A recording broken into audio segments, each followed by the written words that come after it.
Today I will teach you a lesson that you will never forget. Please, Mama Uju. I'll teach you. Please, the man cried as he tried to shield his head. I froze where I was standing. My heart was beating so fast I could hear it in my ears. Because in our compound, everyone knew one thing. Nobody challenged Mama Uju. And if you're new to this channel, make sure you hit the subscribe button, like this video, and drop a comment because stories like this will leave you shocked. Let me tell you what happened. I moved into that compound about 6 months ago. Oh, really? At first, everything looked normal. Children were running around. Women were cooking outside. Men were discussing football near the gate. But one person controlled the entire compound. Mama Uju. Mama Uju was a tall, loud woman in her late 40s. Her voice alone could make children run inside. The first day I met her, she stared at me and said, "So you are the new tenant?" "Yes, Ma," I replied politely. She folded her arms and looked me up and down. "Just make sure you don't bring nonsense into this compound." I nodded quickly. "I won't, Ma." But what I didn't know was that Mama Uju had a reputation. She was known for beating men. Yes, men. The first time I witnessed it, I couldn't believe my eyes. It was around 7 p.m. I heard shouting outside. "Useless man!" Mama Uju screamed. I rushed out with the other neighbors. Her husband was standing there quietly. Before anyone could react, Pam. Mama Uju slapped him so hard the whole compound gasped. "Did you just slap me?" the man asked quietly. Mama Uju pointed her finger at him. "Yes. And I will slap you again." Then she grabbed a broom and started hitting him. "Next time you come home late, I will break your head." Nobody said anything. Not a single person. We all just watched. Later that night, I whispered to my neighbor Kyoma. Why didn't anyone stop her? Kyoma sighed. "You must be new here." "I am," I said. She shook her head slowly. "That woman? Nobody interferes with Mama Uju." "Why?" I asked. Kyoma leaned closer.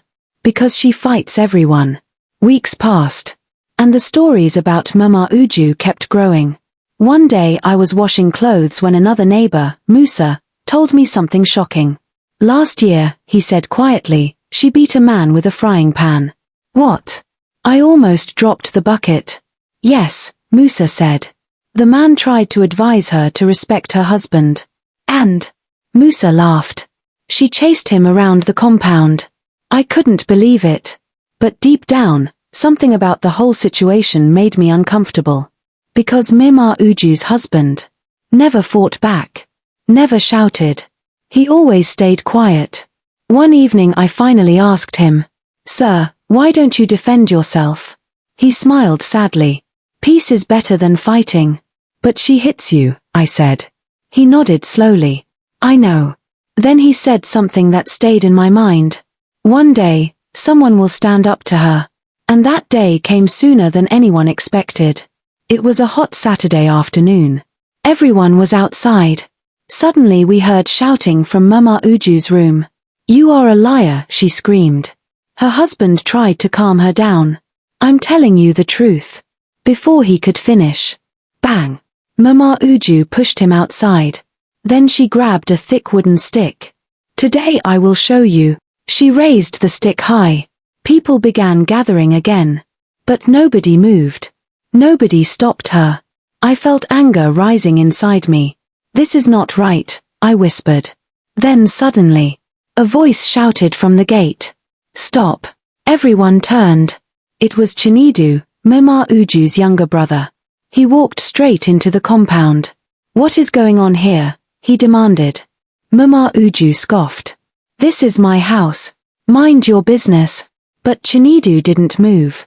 He looked at the stick in her hand. "Drop it." Mama Uju laughed. "Or what?" Then she raised the stick again. But this time, Chinedu stepped forward and grabbed it. The entire compound went silent. Nobody had ever done that before. Mama Uju's eyes widened. "You dare touch me?" Chinedu looked directly into her eyes. Yes. The tension in the air was unbelievable. Then he said something nobody expected. "You have been beating this man for years. Mama Uju tried to pull the stick back. "Leave my hand." But Chinedu didn't let go. "Enough is enough." Mama Uju looked around. She expected the neighbors to support her. But something had changed. For the first time, people were shaking their heads. Musa spoke up. "He's right." Kayoma added. "We've all seen it." Mama Uju looked shocked. "You people are against me?" Her husband finally spoke. "I never wanted this," he said quietly. "But this cannot continue." Mama Uju's grip on the stick loosened. And slowly, she dropped it. The compound stayed silent. Then Chinedu said softly, "Sister, you need help." Mama Uju didn't reply. She just turned and walked inside. For the first time since I moved into that compound, Mama Uju was speechless. After that day, things slowly changed. Mama Uju stopped shouting as much. She stopped beating her husband. And people in the compound finally started talking about something important. Respect goes both ways. Because violence is not funny. And silence only makes it worse. So tell me in the comments. What would you have done if you lived in that compound? Would you stay quiet? Or would you stand up like Chinedu? Don't forget to like this video, subscribe to the channel, and share this story with someone who needs to hear it. And remember, sometimes all it takes is one person to say enough. See you in the next story.